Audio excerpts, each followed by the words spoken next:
All right, let's get started. So hi, everybody. My name's Alex Gates. I'm an assistant professor here at the School of Data Science and also the faculty chair of Datapalooza. And it's my distinct pleasure to introduce our keynote today, Danielle Citron, the Jefferson Scholars Foundation Scheck Distinguished Professor of Law and the UVA School of Law. That's a real mouthful. I know. To have to say. All good. Tells you something when the title is that long. She's an internationally recognized authority on the impact of data and technology on information privacy, free expression, and civil rights. From her books, Hate Crimes in Cyberspace to The Fight for Privacy, Professor Citron has defined the stakes of our digital moment. What it means when intimate privacy is violated, when platforms and algorithms scale harm, and when innovation outpaces accountability. Just as importantly, she pairs clear analysis with workable solutions, translating ethics, equity, and policy into practice. Her influence extends far beyond academia. She's advised lawmakers, worked with civil rights initiatives, testified before Congress, and helped shape global conversations about how we regulate platforms, govern tech, and safeguard civil society. Today, as we gather under the theme of truth and accountability in the age of data, I could think of no more fitting voice to help us grapple not only with what we can do with data, but what we should do, and how to build systems that protect human dignity, even as they advance discovery. So please join me in giving a warm welcome to Professor Danielle Citron.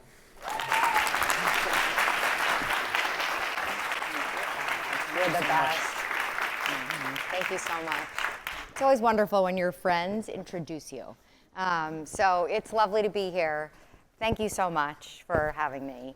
I'm going to talk today about the weaponization of privacy in ways that undermine democratic norms, institutions, and political freedoms in favor of authoritarianism. And what I'm going to do is of course, start with some definitions. The title of my talk is Digital Authoritarianism. So you must be asking, well, what is that? Right? So it is the exploitation of digital technologies to undermine democratic norms and freedoms in service of a centralizing power. And what is really important to note in this day and age is that ethno-nationalism provides the content for digital authoritarianism. So you're like, well, what does that mean, right? So ethno-nationalism, it's a belief system that there are some people and groups who belong and others who do not. So dominant groups are legitimated, they're protected, whereas minorities of every type and stripe, racial, religious, sexual, gender minorities, and immigrants, right, they're vilified, they're excluded. And the ethno-nationalist belief system also embeds sort of patriarchal, heteronormative kind of values. And what we see is that this kind of belief system is not only sort of imbued in how we're going to talk today about the weaponization of privacy, it's sort of imbued in the messages of who doesn't get privacy and who does, but it's also at the center of how, and as we've seen, the funders and the CEOs of tech companies, right, from Karp to Andreessen's technological Superman, right, and Western values, we have seen the ethno-nationalists turn by those most powerful among us. And there's two other concepts that I think that we need to define because we're going to see them misconstrued grievously. And those two concepts are online harassment and doxing. So what do we mean by online harassment? It is the targeting of a specific person with a course of conduct that causes either physical harm or severe emotional distress. And it's often conducted by kind of a perfect storm of abuse. So it's rape and death threats. It's the privacy violations often involving the posting of nude photos and next to someone's home address, and often accompanied with defamation that includes, hey, I'm interested in sex, when of course I'm not, right? And it's that perfect storm of online harassment that's a crime.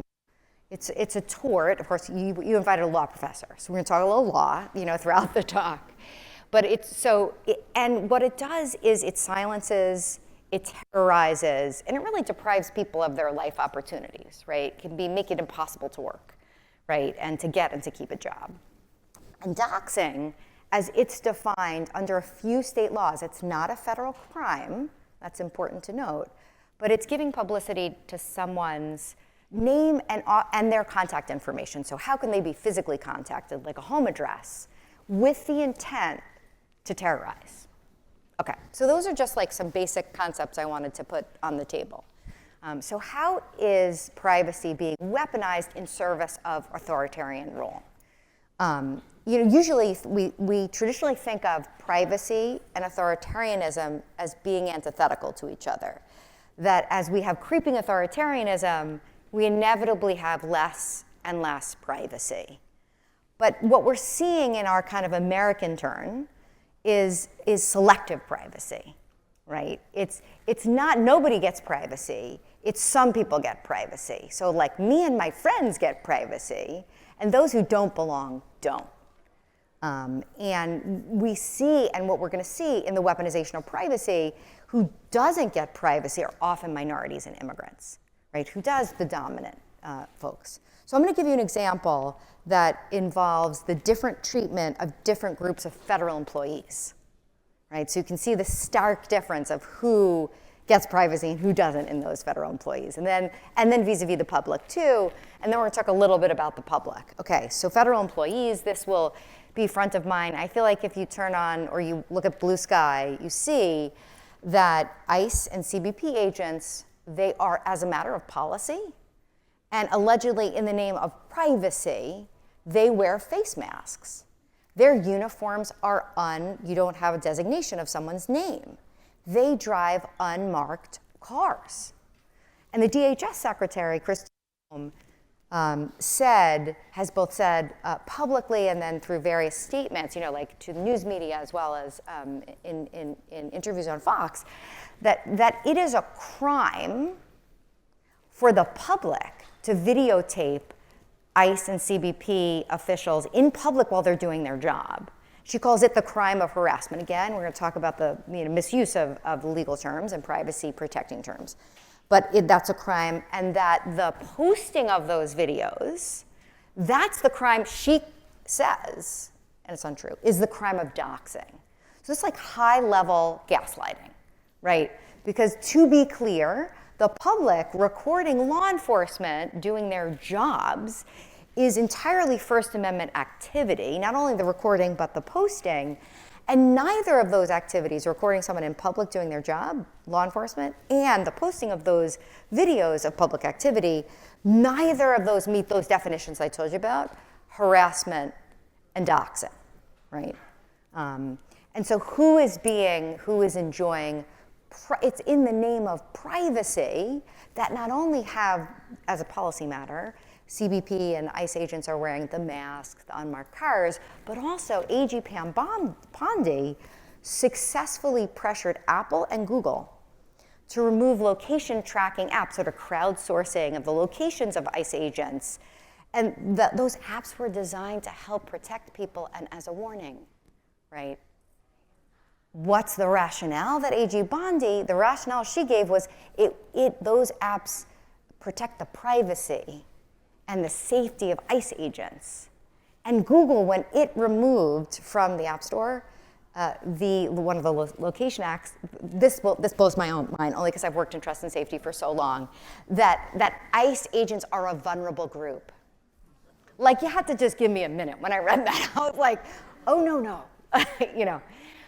And this will recall the Chinese government in 2019 pressuring Apple to take off apps that were crowdsourcing information about the police that were warning Hong Kong protesters, right? So this is an authoritarian move. It's like right out of it's so boring as to be unbelievable, right? Like, really, you're that uncreative. Like, let's just follow the Chinese model, right? Okay. And also, like week one of the Trump administration, there's an executive order saying there's a database that tracked the misconduct of federal law enforcement, and that database has now been destroyed and disassembled, taken offline, right? Because it was too woke. Again, like in the name of safety, in the name of privacy, in the name of confidentiality, right? This has nothing to do with privacy. What does this have to do with hiding accountability, right? And impairing, frankly, our own public safety, right?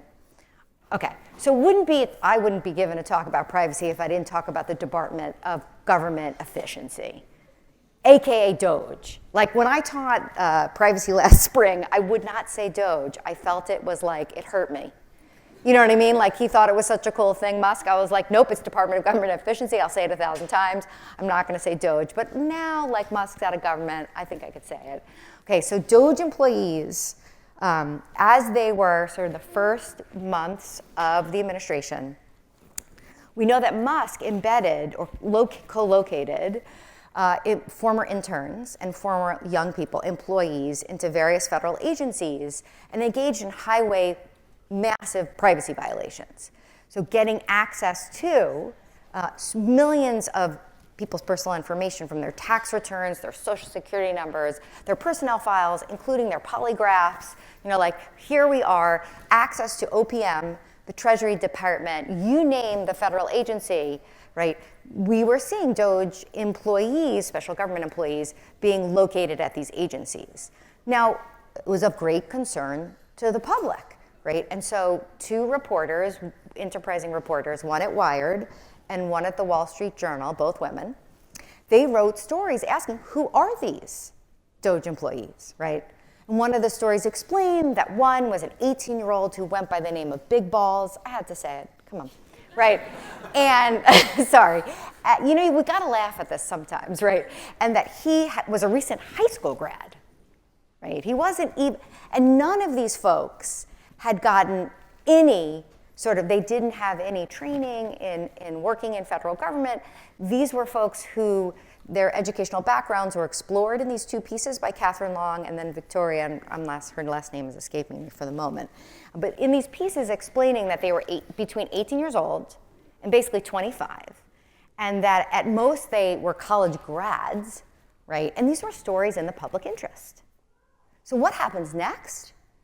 Vice President J.D. Vance, then Doge head Elon Musk, and Charlie Kirk take to X to accuse both female journalists of engaging in the crime of doxing. Okay, again, so like gaslighting and misusing the term doxing, because these articles didn't described the individuals and their educational background, but never revealed their home addresses.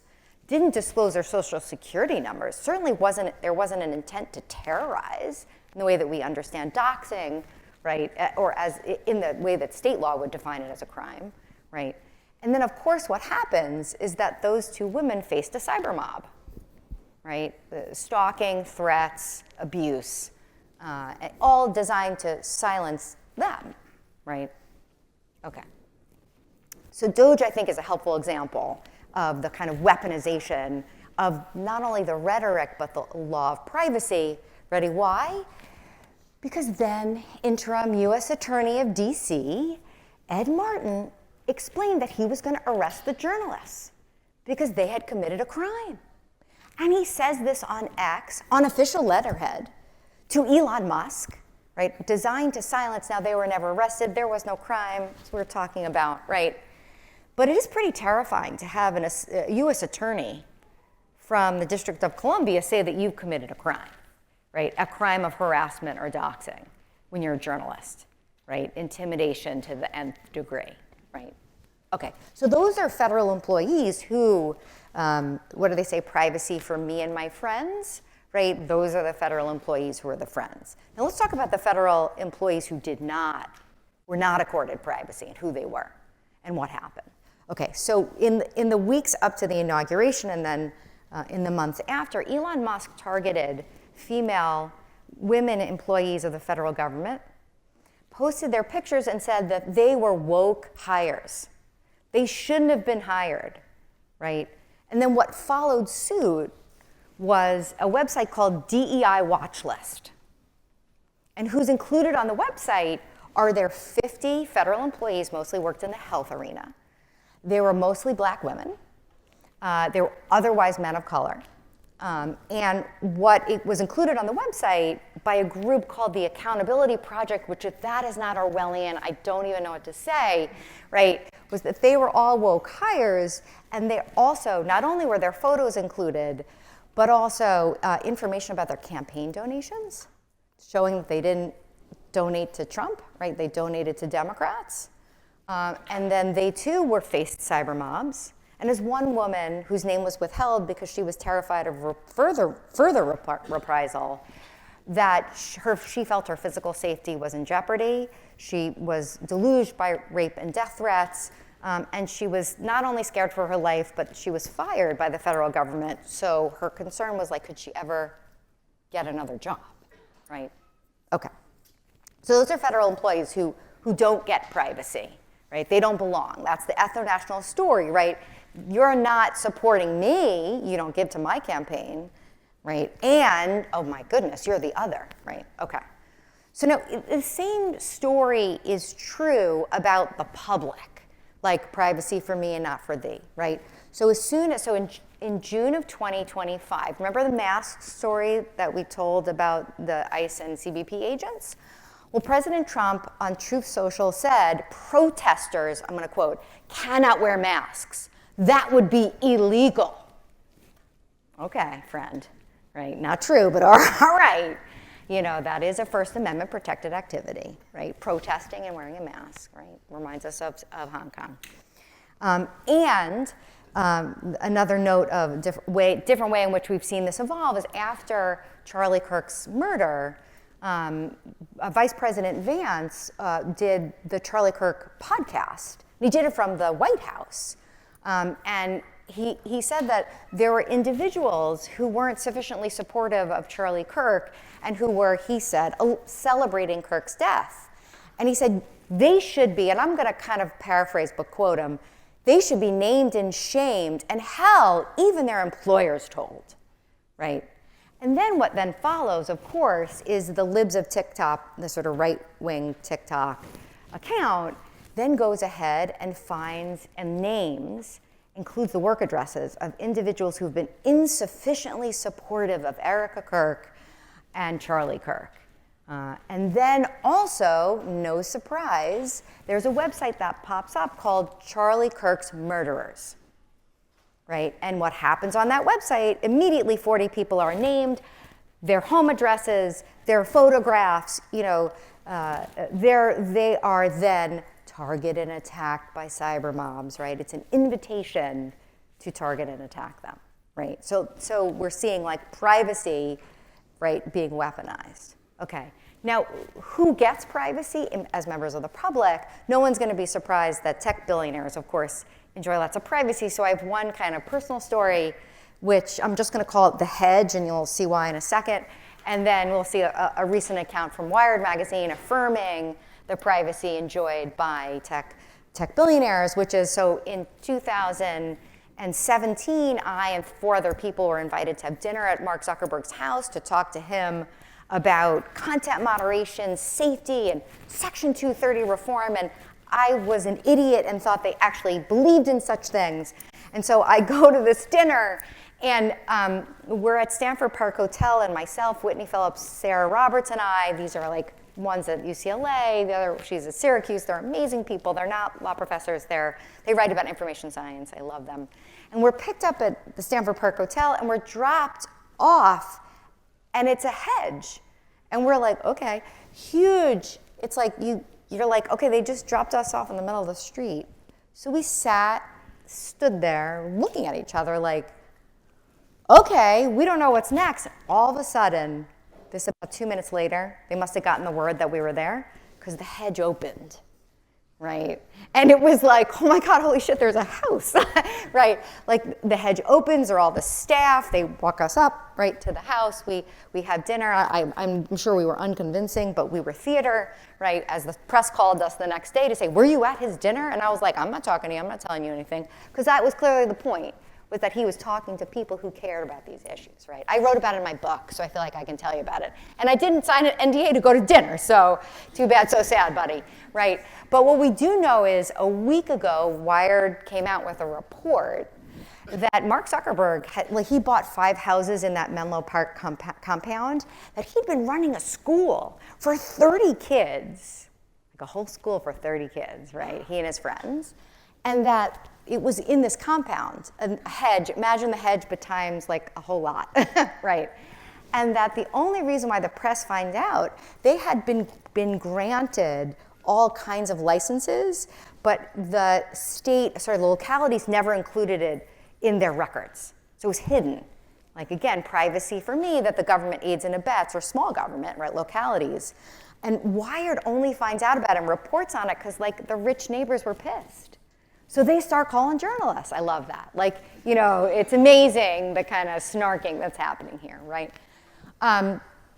So, again, the story of privacy for me and not for thee, right? And what I think, as a privacy scholar, someone who cares about the rhetoric of privacy and the law of privacy, of which laws around doxing and laws around harassment are so critically important to protect people in the 21st century, and my first book was about cyberstalking, right? You know, my concern is, as we are manipulating, we're exploiting, we're weaponizing the concept of privacy, where we're misexplaining or misattributing things to doxing and harassment, what that does is undermine all this hard work that I've been doing and others at the Cyber Civil Rights Initiative have been doing to train law enforcement about what does online harassment mean.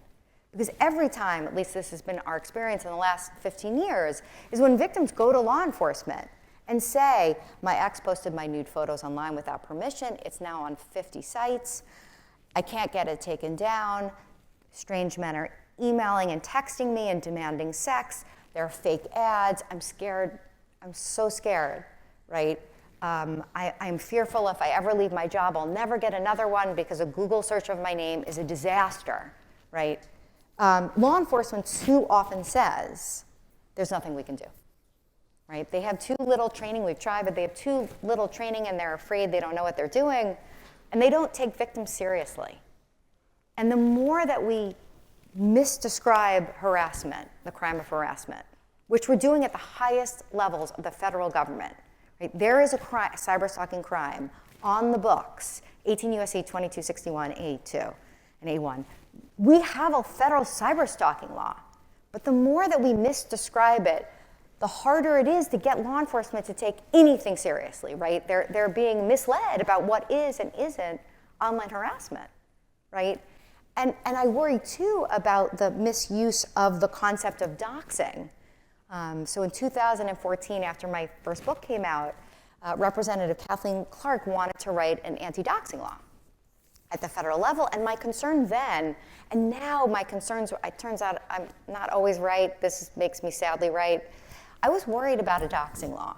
I worried that if you were going to criminalize the posting or giving publicity to someone's name and home address, that there are all sorts of ways in which, given discretion and given how the First Amendment works, okay, I was trying to figure out the right way to write a law that was, with my colleague, Dr. Marianne Franks, that was narrow enough, and maybe intent could do it, but we talked to them about, we have to be really careful in drafting this law. We have to make sure we have matters of public importance being sort of carved out, like being really careful about how you draft these laws. I knew intuitively that not only would you struggle as a First Amendment matter because people's home addresses are publicly available, you walk by, that's the argument by the ACLU, right? They're like, the ACLU amazingly wants to fight for the privacy of our faces, but not for, excuse me, people's like naked bodies, but okay, but they definitely were gonna fight a doxing law, right? So I think I have worries, so I'm a law professor, I know I'm talking at a data science and Datapalooza, but I think we've gotta talk about law as well,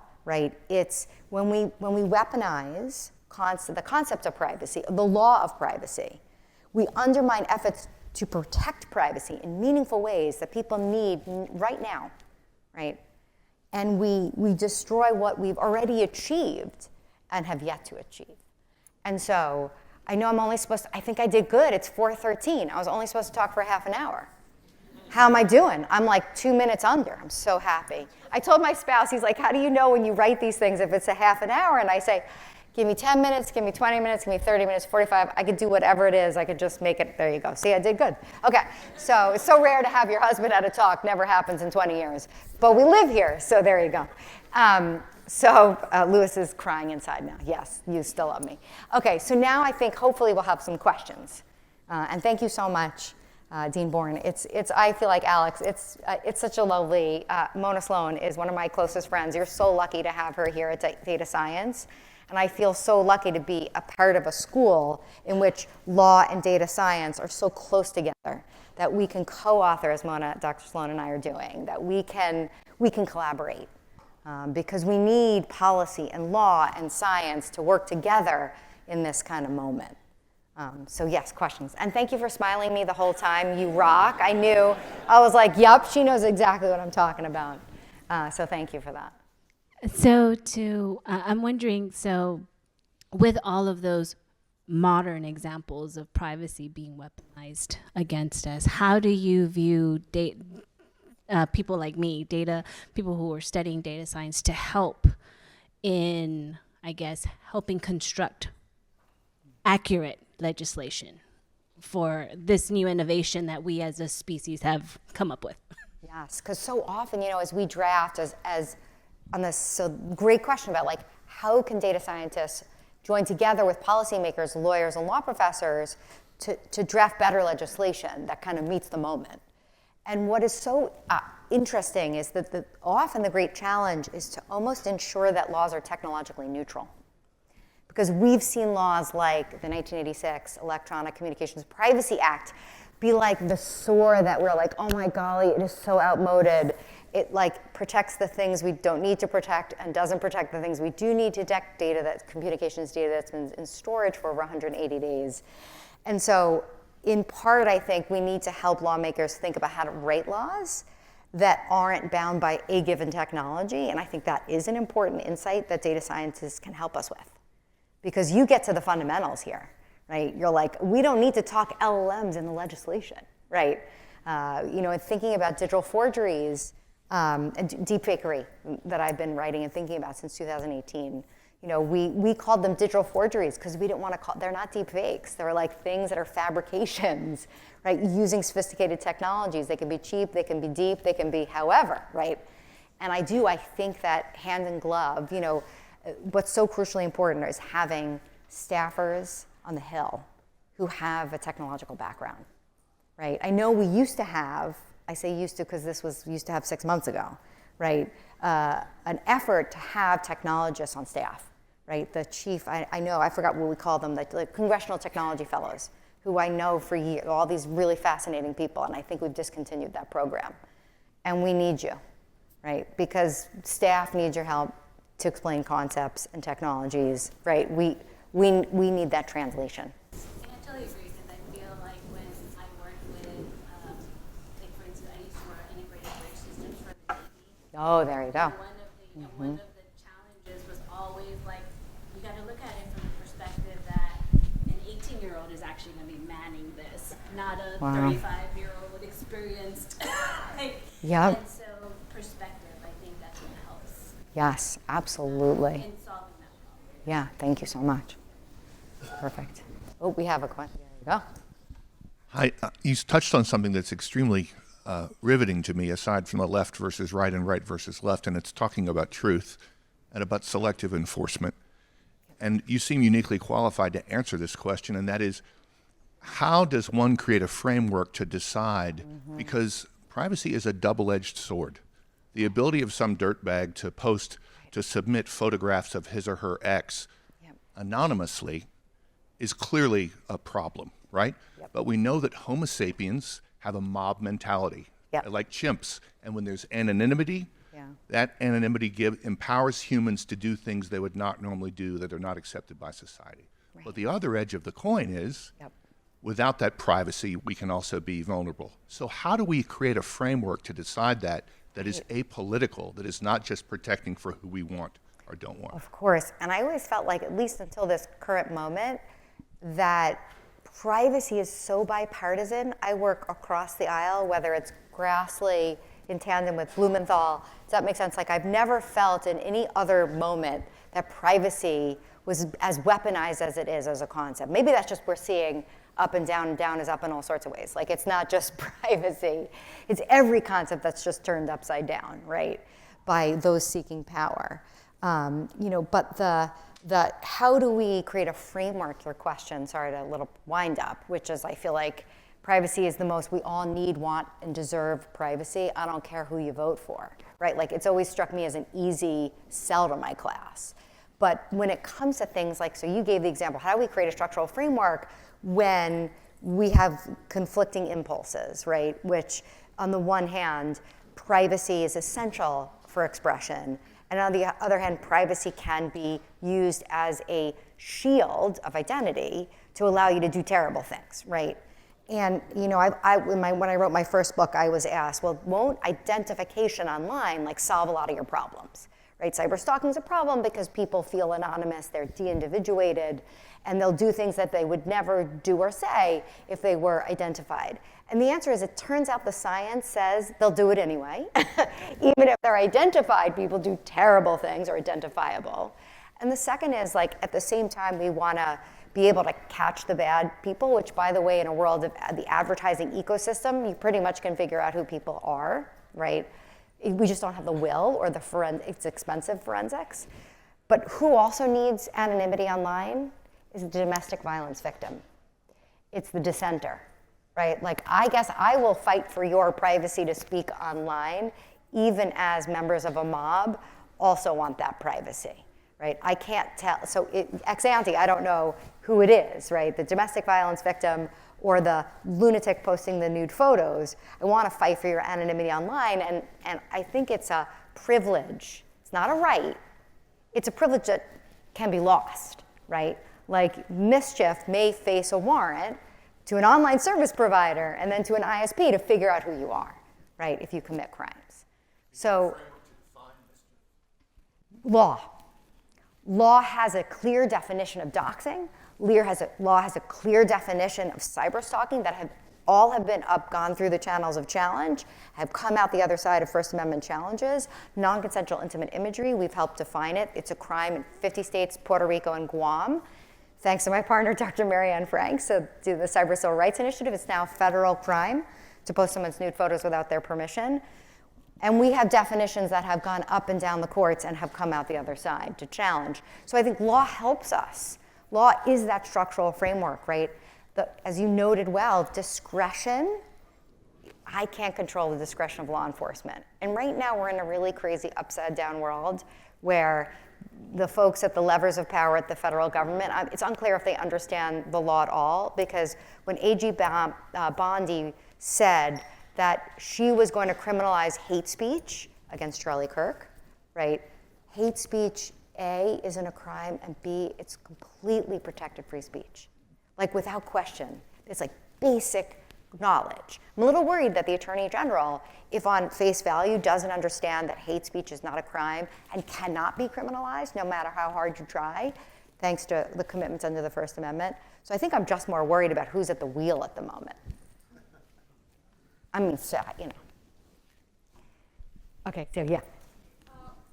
What are your ethical guidelines for moving forward in technology and technology policies in a contentious political environment? So as we see these really large rifts between parties and individuals, how do we continue to move forward and work on both sides of the aisle? Right. So I'm the vice president of the Cyber Civil Rights Initiative, which is a group that we formed a decade and a year ago, so 11 years ago, to combat online abuse and not only non-consensual intimate imagery, but other abuses that impair people's civil rights and civil liberties, right?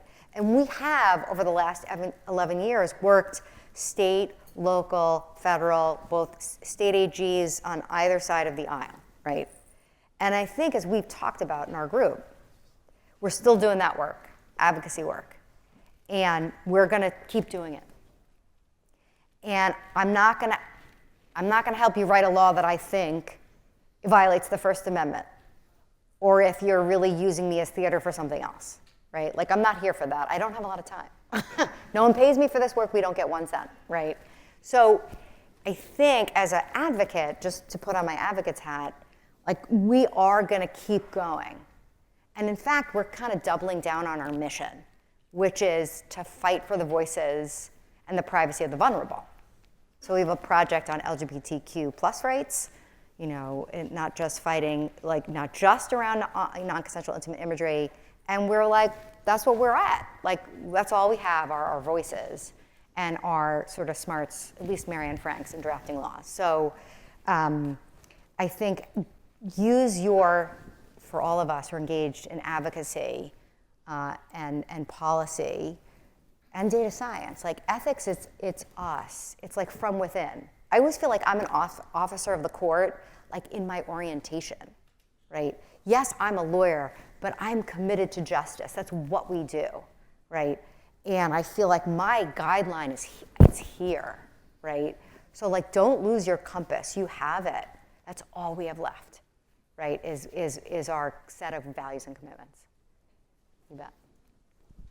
Thank you so much. It's a really lovely talk. So I'm really interested in this idea of whether you view privacy as a binary thing, or do you see a gradation that's presented there, and how maybe new technologies and algorithms kind of really accentuate that gradation to different extents. Yeah. So such a good question, because I just gave some of this talk last week at University of Chicago, and the DEI watch list came up, and a friend of mine, Heidi Kotrosser, is a free speech scholar, said, but what if the website said it's designed to prevent fraud, waste, and abuse, right?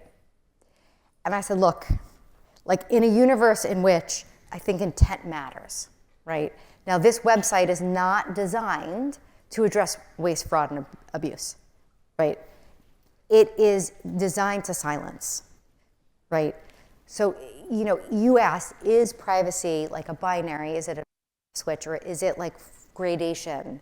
And I think I'm going to move us into the gray and gradations, because it's an entitlement, but in context. So we need to understand the context. We need to understand the players and the commitments. It's not a right in that it's in and of itself, I can see it. I think it's absolutely driven by the set of circumstances. The players, the dynamics, the power hydraulics, like you have to look at the whole context. So I feel like all my work is so pragmatic, but I think that's actually a positive. Like we dig into context and then we can figure things out. Oh, and I see a student, I think, is a student in the back. Hi. So one question that I had is one struggle/challenge I have attempted to find a solution for is how does law/policy keep up with technology? Currently, the legal system works too slow compared to the rate of tech innovation. For example, when federal workers were attempting to stop DOJ from accessing data, the court stated that they couldn't find imminent harm to justify. For purposes of standing, to be clear. Yeah. Your ticket into federal court. Keep going. Yep. But at that point, you can say it was too late because it only takes a few seconds/minutes to just download a lot of sensitive data. Okay, so it's such a good question. And my answer is actually the problem is law there, right? The Privacy Act of 1974, though drafted 50 years ago, is yes, it has vagaries and grays, right? That law should have been a bulwark against any access at all, right? The conditions of disclosure is the relevant section. They should never have been in there, right? It was so clearly illegal, right? So in a way, you said, does law have a difficult time catching up to technology? And when you get the values in a law right, which the Privacy Act is animated by as the bipartisan, it was nearly unanimous, that law, when it was passed, right? You had Barry Goldwater Sr. and Sam Irvine, Democrat and Republican, in heated agreement that protecting databases from mischief, right, and needing a reason to collect data and only using it for a legitimate purpose and only allowing anyone to see it without you needed someone's explicit consent unless it was a routine use, consistent with that purpose, right? What animated that law was what they said was the First, the Fourth, the Fifth, the Sixth, the 14th Amendments. You know, behind that law was a constitutional bulwark of protection for free expression and privacy, right? So in some sense, your sort of second little question too, which was also different but connected, which is the problem is that like it was violated. You got to the courthouse long after it was broken, like violated. And that's absolutely right. You know, even long, it was like so long after you get to the federal court, you write your complaint, you get to federal court, by the time they address standing on a motion to dismiss, they've exported all that data and God knows where it is, right? So you're right that law breaking can be instantaneous, right? And law then serves not only as redress afterwards, but of course the whole point is its deterrent value, right? So you're right, sometimes law can't keep up because people do really bad illegal things, right? And sometimes you're right, we don't draft laws that are elastic and dynamic enough to kind of meet the times. And more importantly, I think, we don't have law because we've chosen not to have law. We've used law not to have law. And that's true of lack of a privacy comprehensive law, 230 of the Decency Act, which shields, by choice, Congress now, and it's understood by the courts, to shield the richest companies in the world from liability for user-generated content. That's a choice we made in 1996. That's a choice we keep making, and we've got reform proposals that I've worked on, but I'm not going to think that's ever going to happen. But maybe, you never know. I keep trying. Does that make sense? So I think, yes, we've got to write laws that can stand the test of time, that are elastic and dynamic enough, their values are clear enough that they can adapt to different changes of technology. That's like first and foremost. And the values have to be really clear about what it's trying to achieve and the commitments it's foregrounding, right? And the second is, there's nothing we can do. Once you've broken glass, you're right. We should realize I'm working on a project around the Privacy Act of 1974 on the remedies piece. What do you do in a world where you have lawless actors? How do you write a remedies provision to ensure that the people breaking the law have their tushes on the line, right? Maybe there should be criminal penalties for the DOJ employees, right? We need much stronger remedies to prevent deterrence, these things from happening in the first place, because as you note so well with data, once it's out and replicable, right, it's amazing, it's stunning the harms that we won't see and fully realize until we do, right? So thank you for the 2 questions. We have so many wonderful questions. I'm sure we can Thank you, continue Alex. the conversation for another hour or so. But for now, I would like to adjourn.